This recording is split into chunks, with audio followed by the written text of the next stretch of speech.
Hey y'all, my name's Leah Lauder and I'm a mega church cult survivor turned social justice activist, and I'm going to give you a couple of red flags to look out for to be able to tell if you're in a church or if you're in a cult.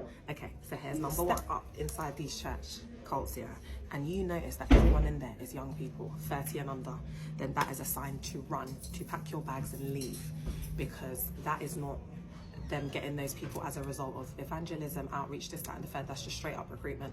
It's a targeted audience and they've gone out there with the sole purpose and intent to recruit young vulnerable people. So that is a huge red flag. Another red flag is if when you go on their social media accounts, everything is just about the church cult.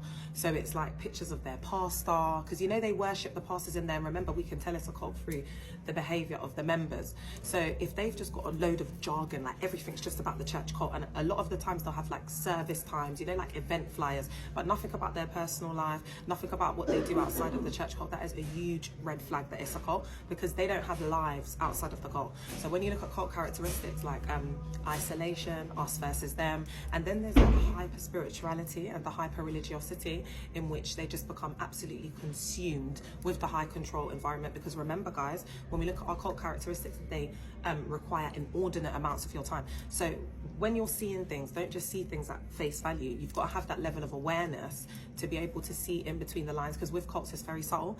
That's why I say to people that have recently left these church cult environments or high control groups, I say take a little bit of time for self. Take a little bit of time to unpack the trauma. Take a little bit of time to make sense of what happened to you. So that's about reasoning. It's about getting back your critical thinking, being able to work through a lot of the patterns of behaviors and just the ABUSE that happened to you inside of the church cult. So there's a lot of telling signs with that one, guys, because there needs to be a balance. Remember, in everything there's a balance. So if it's just a, you know, it's just they're just consumed with just posts all around all about the church cults, and I would say that's a huge red flag.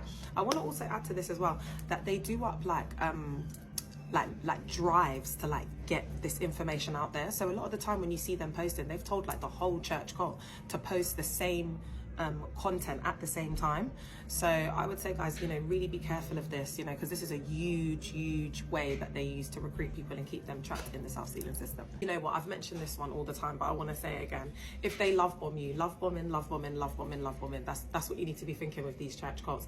They will just be trying to like they will just be trying to form relationships with you really quickly in a really unhealthy way, when they're just kind of like there's no respect for personal space, for boundaries, and you can tell that they're doing this up because with the love bombing, they then feel entitled to like pop up at your house. They'll feel entitled to call you whenever, and so you've got to be able to identify this type of emotional manipulation when it comes to church cults, because it's different from them trying to do outreach and evangelizing with the word of the Lord.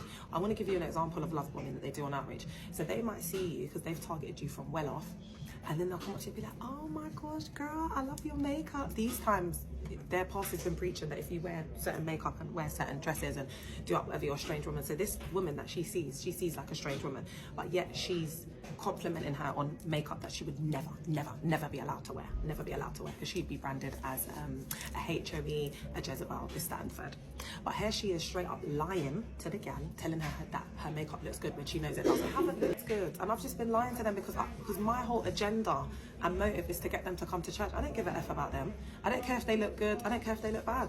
It's just about bums on seats, because what bums on seats equals coins, and that's all the pastor wants to do is teeth up your money jar. Another red flag that I have to look out for is that when these church cult members like approach you or they talk to you, they have very like an air of a very judgy air. So it's very like grandiose ideologies of themselves, and where that comes from is the malignant narcissistic cult leader. So what happens when they get into these cults is they have to socially conform. So part of that is putting on the pseudo personality of the cult leader. So they have the personality of the cult leader, and a lot of the time, not a lot of the time, all the time, they are malignant narcissists, because some of them are sociopaths and psychopaths. So that's why I say some of them are malignant narcissists, chat. You know, they're mentally unwell.